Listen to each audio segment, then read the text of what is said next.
Magandang araw guys, ito na naman po ang 93 TVC. Pakita lang po natin ngayon ang napakagandang 7 waterfalls dito sa Lake Cebu, South Cotabato. Makikita po natin ang napakagandang waterfalls dito sa ating likuran. Ito ang pinakaunang waterfalls among the 7. So pupuntahan natin mamaya ang pangalawang waterfalls. Tara guys, samahan niyo ako at pupuntahan natin ang bawat sulok ng lugar na ito.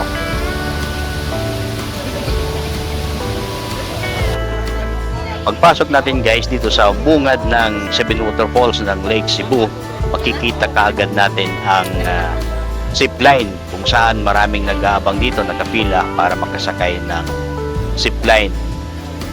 Yung waterfalls kasi na makikita natin accessible ng tao ay dalawa lang. Ito yung pinakauna at saka yung pangalawang waterfalls. Ang pangatlo hanggang pangpito na waterfalls ay makikita lamang kung ikaw ay sasakay ng zipline.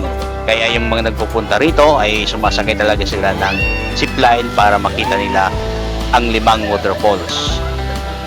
Makikita lang kasi ito pag nasa zipline kasi ito ay nasa kalagitnaan ng mga bundok.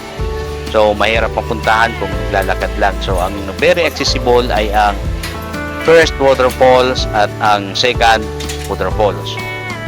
So ayan guys, dito tayo ngayon sa may zipline. Ang baba nito ng zipline pagkalapag doon ay nasa location ng second waterfalls.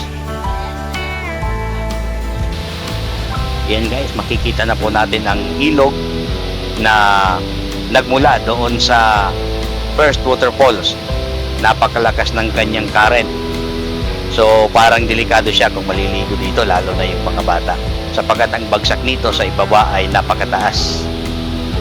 Malaki ang mga bato na makikita dyan, kaya delikado pag ikay nahulog. So dito guys, makikita na natin ang first waterfalls dito sa may tulay na ito. So makikita na siya.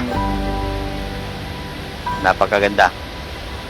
Itong tulay pala na ito ay siyang access. Pagtawid mo doon, meron silang mga cottages. Kung gusto mong kumain, meron sila doon mga restaurant sa kabila. So yun ang pagtawid, yung tulay na yun.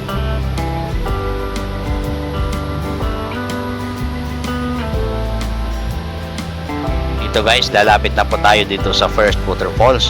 Napakaganda talaga niya. Dito pa lang sa pinuntahan natin, maririnig na ang bagsak ng kanyang tubig. Pupuntahan na natin ngayon guys ang first waterfalls. Ito, nakikita na natin ang lakas ng bagsak ng tubig. Ito kasi yung first waterfalls ay siyang pinakamalakas ang bagsak ng tubig. So kaya napakaganda niyang tingnan.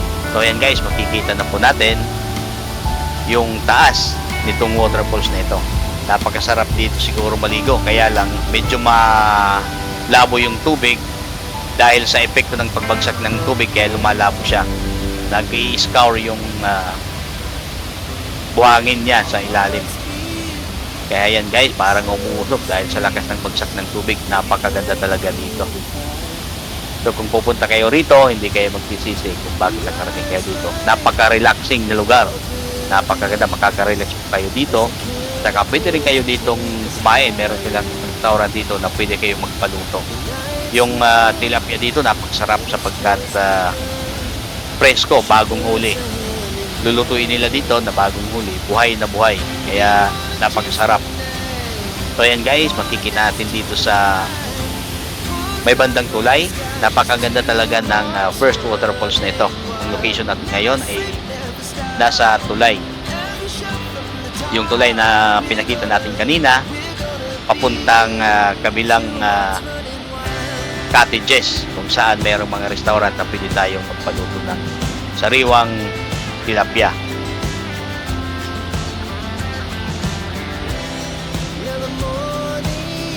So ayan guys, medyo kulang lang ng tao ngayon. Siguro yung iba nag-aalala pa dahil sa lindol na nangyari sa General Santos City. Meron pa kasing mga aftershocks na nararamdaman dito. Itong time na ito. Kaya yung iba siguro nag-iisip na hindi na lang muna magpunta rito sa Lake Cebu. Then guys, napakaganda yung tubig niya dito. Ito naman guys, pupuntahan naman natin ngayon ang second waterfalls. Ito medyo malayo-layo ang lalakarin natin mula sa parking area ng second waterfalls.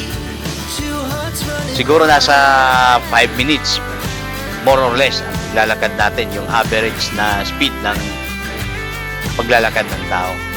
So yun guys, makikita natin yung daan pababa dito sa second waterfalls.